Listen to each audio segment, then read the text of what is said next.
Today on the CTV News at 5, meet Lethbridge's newest multi-millionaires. Plus, an Alberta appeals court hands down a tougher sentence to a Lethbridge funeral home owner for fraud. And I like all the locker space and privacy.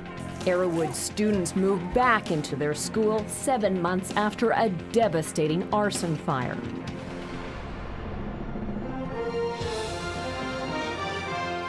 CTV News with Jackie Scantlebury.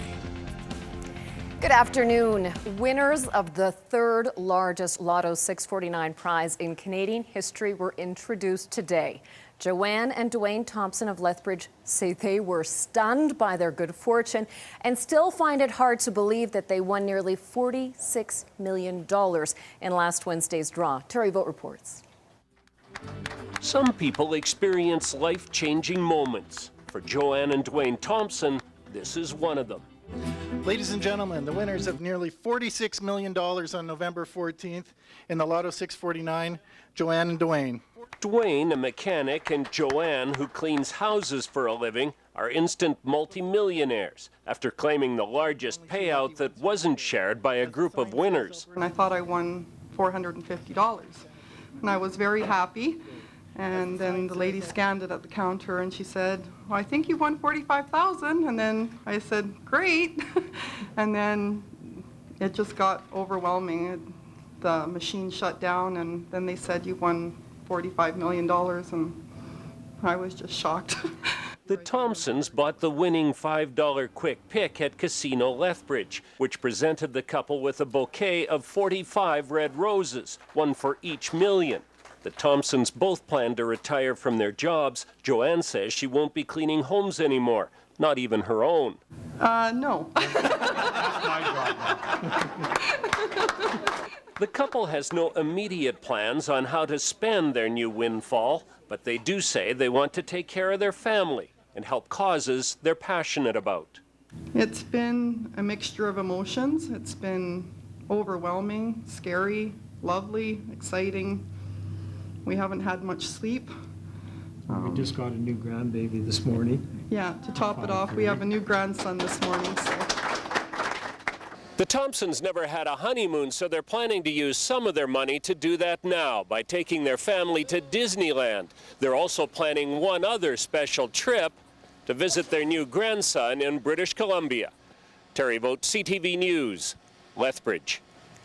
Now, coincidentally, the two largest 649 prizes in Canadian history were $54.3 million, that was back in 2005, and $49.8 million in 2009. But this is the largest amount that wasn't claimed by a group of winners, and all three tickets were purchased right here in Alberta.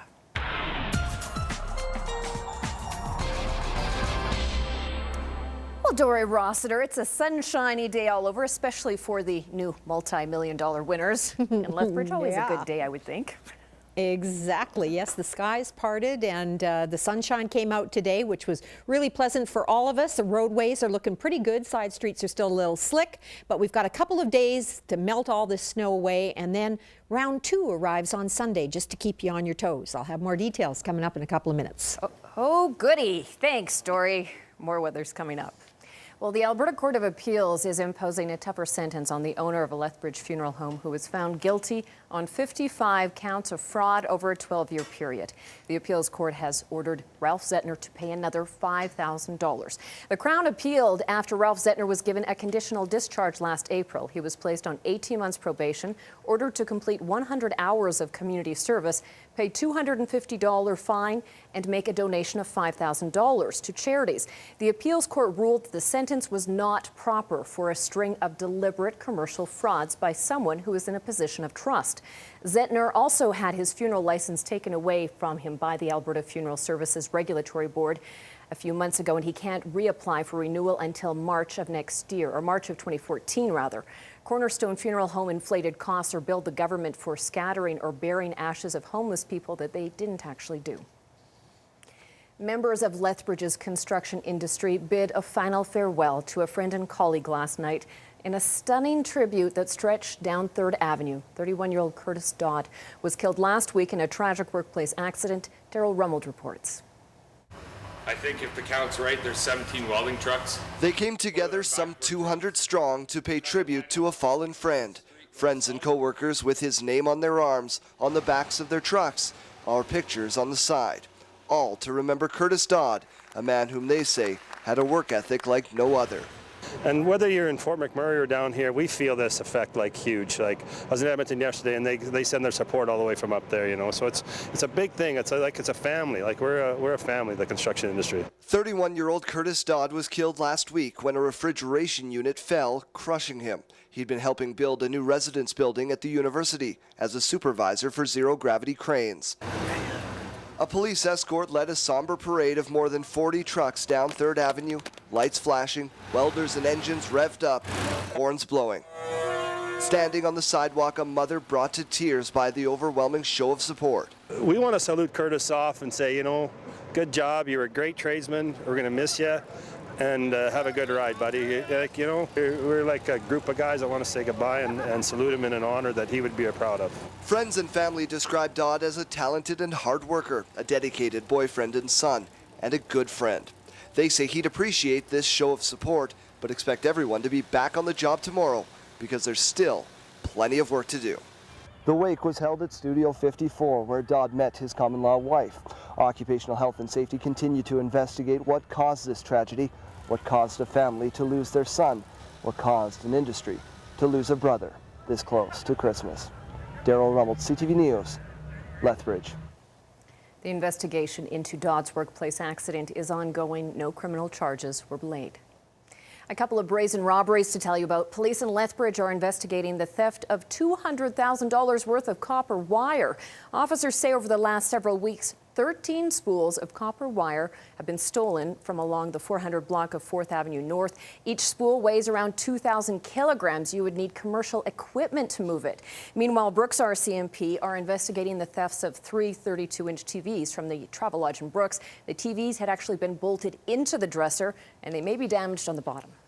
Investigators say that a fire that caused more than $1 million damage to a local restaurant started at or near a clothes dryer in the staff room.